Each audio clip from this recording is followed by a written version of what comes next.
Wakil Presiden Ma'ruf Amin menghadiri acara apresiasi dan penyerahan hasil evaluasi sistem akuntabilitas kinerja instansi pemerintah, reformasi birokrasi, dan zona integritas tahun 2023 di Bali Nusa Dua Convention Center, Badung, Bali, Rabu 6 Desember. Menteri Pendayagunaan Aparatur Negara dan Reformasi Birokrasi, Abdullah Aswar Anas menyampaikan, memasuki tahun-tahun akhir Grand Design Reformasi Birokrasi tahun 2010-2025, Kementerian Pan-RB saat ini tengah menyusun arah kebijakan reformasi birokrasi di masa yang akan datang.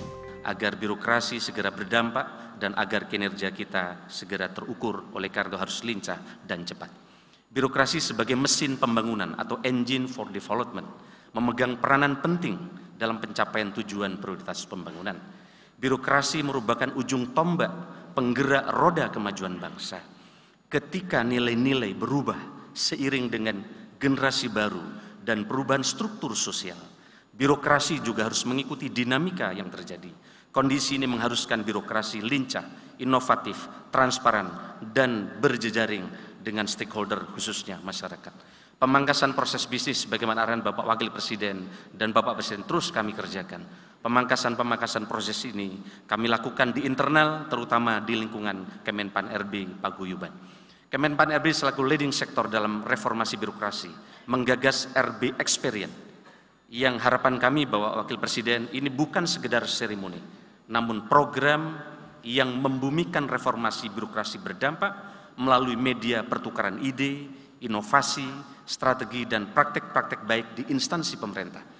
Kementerian Pan-RB melakukan evaluasi atas implementasi reformasi birokrasi, sistem akuntabilitas kinerja instansi pemerintah atau SAKIP, dan zona integritas atau ZI dalam membina dan meningkatkan kualitas reformasi birokrasi. Untuk mengakselerasi reformasi birokrasi berdampak, Kementerian Pan-RB juga menilai reformasi birokrasi secara double track, yaitu RB General dan RB Tematik. RB General dan RB Tematik ini lebih fokus pada pengukuran mulai kemiskinan, peningkatan investasi, digitalisasi, dan pengendalian inflasi.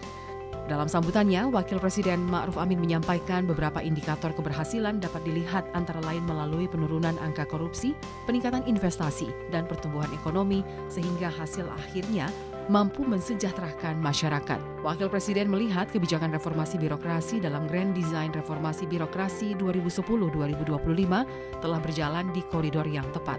Hal ini ditandai dengan peningkatan kualitas birokrasi di Indonesia yang mendapat penilaian positif. Presentasi instansi pemerintah yang mencapai nilai indeks reformasi birokrasi dan nilai akuntabilitas kinerja dengan kategori baik ke atas semakin meningkat. Begitu pula dengan jumlah unit kerja percontohan yang mendapatkan predikat wilayah bebas dari korupsi dan wilayah birokrasi bersih melayani di sektor-sektor strategis. Menjadi kebanggaan pula bahwa peningkatan kualitas birokrasi kita mendapat penilaian positif dari lembaga internasional. Bank Dunia dalam rilis Worldwide Governance Indicator atau WGI menempatkan Indonesia di posisi ke-73 dari 214 negara.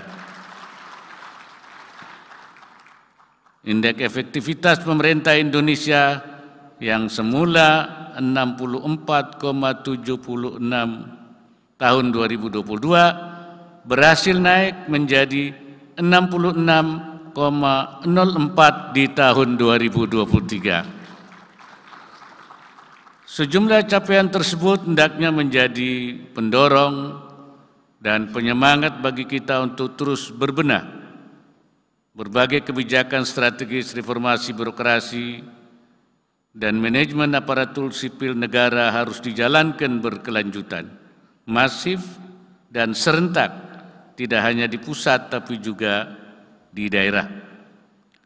Saat ini implementasi reformasi birokrasi di tingkat pemerintah, kabupaten kota masih menuntut upaya kita bersama. Menutup sambutannya, Wakil Presiden mengapresiasi para peraih penghargaan dalam acara tersebut.